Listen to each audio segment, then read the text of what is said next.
their show podcast, and I just randomly came across this um, article, and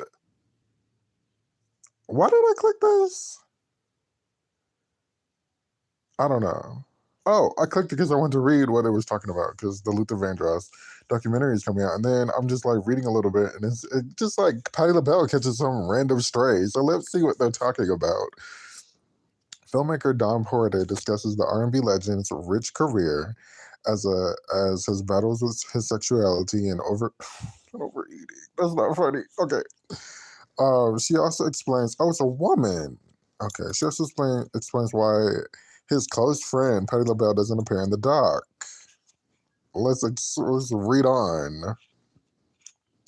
When the award-winning filmmaker Don Porter, who directed the upcoming Luther Vandross documentary, Luther Never Too Much, thinks of her favorite song by the legendary singer, she selects So Amazing, a timeless track he wrote and produced for Dionne Warwick. Oh, and later recorded himself. That's the other thing. Luther worked and clearly was writing for everybody except for Patti LaBelle. Like, what was the disconnect? He was running for. He worked with Aretha, Dionne, except for like the song that he did with Patty on "Burnin'," and then he recorded that. What's that song called? Not up there with you. It's the extra on like the "Burnin' Live" album. But anyways, I feel like there was a very disconnect for them to be so close. There was a disconnect in working together, which was so weird.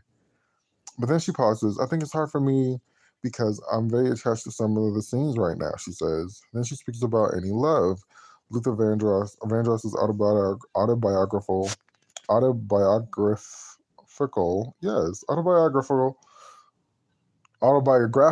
song about waiting to find the one and the sadness behind being alone.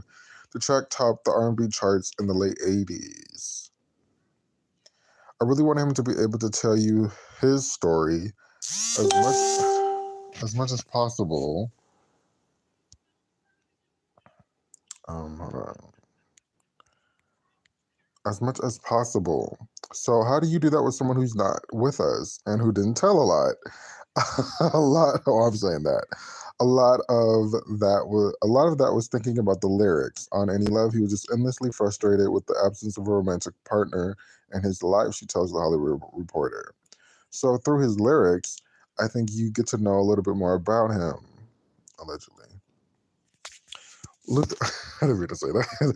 Luther, Never Too Much will premiere on Sundance. Oh, very soon, January 21st. Oh, so it's done. Wow. And arrives 20 years after the 8-time Grammy winner died in 2005. Okay. At the age of 20 years. When tomorrow? I mean, next year be 20 years? Damn. I mean, not damn, like, damn. That was a long time ago. I mean, like, thinking about it, it's like, whoa. At the age of 54, from a stroke. The credits include The Lady Bird Diaries, John Lewis. Okay, this is all she. Okay, let's move along. I'm trying to get to the Patti LaBelle part because why did Patti catch a stray? She said she got the family's blessing to produce the film, and Vandross's former label, Sony, is attached to the project. Okay, that's a good look. Okay, so this is all kind of making more sense because I'm like, the Luther Vandross estate. Maybe it's Sony, maybe it's the family, but I'm like, they are working a lot. Like I just saw like it was like another like update on like his graphic on Facebook. They're always pushing out the merch. They have like new merch. Last year they had it's about to become a year when they gave the extended version of the Live at Radio City Music Hall. There was like the Valentine's Day merch that they put out. I think they had some Christmas merch recently last month. Like the Vandross estate is eating. And so now I'm like, oh, okay, this is like a build up for the documentary. They're very smart. This is very good. Sony is attached to the project, which meant the director had access to 80 hours of rehearsal footage and his rich music catalog. Oh, baby. How do I see this? She also worked through 150 hours of archival footage and more than 2,000 photos. The family is sensitive about some things, and I had a lot of respect for that, but they also had a lot of respect for me as a filmmaker and knew that all the aspects of his story should be told so everybody's happy. She says that as the first doc about the skilled singer, I think they've gotten a lot of pitches, but we seem to all hit it off. My reading is horrible today. I'm not interested in doing a commercial. This is not a commercial for Luther. This is the truth that as I discovered it, Porter adds. If we had discovered some things, some hard things, you talk about the hard things. And there are a few hard things. He didn't have a perfect life by any means, so he addressed all of that. But I think for all of us, your struggles and how you respond to those struggles, that's the story. That's true. One of the struggles with Vandross was Vandross's sexuality, which had been a subject of media speculation throughout his career. What's challenging, of course, is that he's not here to speak for himself, and he chose to keep that private life private. On the other hand, I'm not homophobic. I wouldn't want to be homophobic. So what we tried to do was have the people who loved him and knew about him and his desire to be private, and then say, we're going to respect. Wait, what? So we tried to do what was have the people who loved him and knew him talk about his desire to be private and then say, we're going to respect how he wanted to live his life and what he wanted to say. So we're not going to get anything.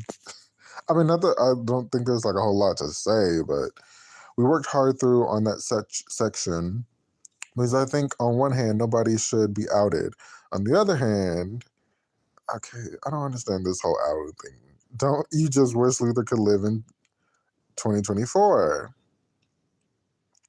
I feel like there's this duality of talking about someone's who's deceased and revealing some stuff.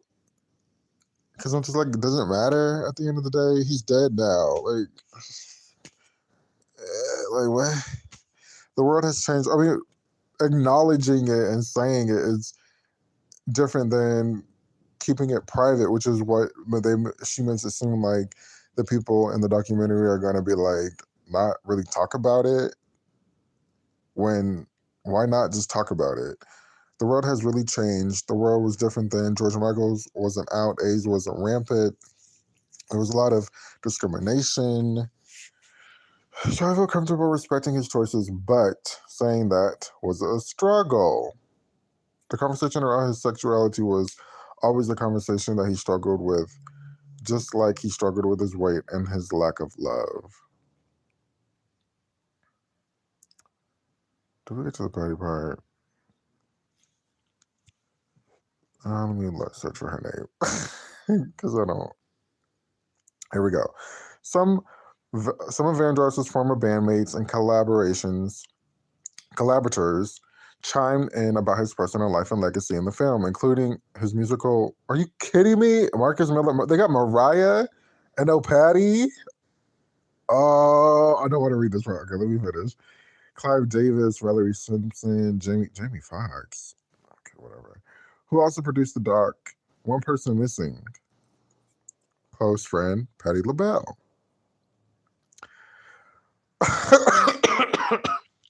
Who some felt outed Vandross in 2017 when she told Andy Cohen that he didn't want to upset his mother and female friends were coming out. When asked if Porter considered interviewing LaBelle for Never Too Much, she says, I was able to speak with her and I love her. In the end, we added the interviews that were really telling something we didn't know already. Oh. But I love Miss Patty. Miss Patty. She's the GOAT. And that was a tough time for folks. Porter continues, I feel like she was not tricked, but led into that answer, and it's unfortunate that it got so much attention. that way. I know she loved him very dearly, and he loved her. So they had a very special relationship. I feel like she was not tricked. Okay, true, but okay, okay, whatever. This is not my documentary.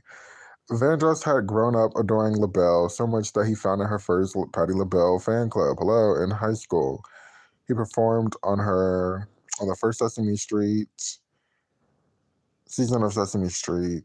That meant okay, I think that's a line to just read. He sang for Carly Simon, Whitney Houston. Like, come on. Whitney and him did the background for Shaka Khan. So, oh yeah, that Diana Ross. So I'm just like, I don't know. Um, that was interesting to say that she wasn't giving anything that anybody didn't know. Like, wow, that's not nice to say, but whatever. Yeah, so Patti LaBelle caught us a little stray. I think she should have been in the documentary. Absolutely. They spent so much time together. She has a billion stories. Um, and him being a part of the fan club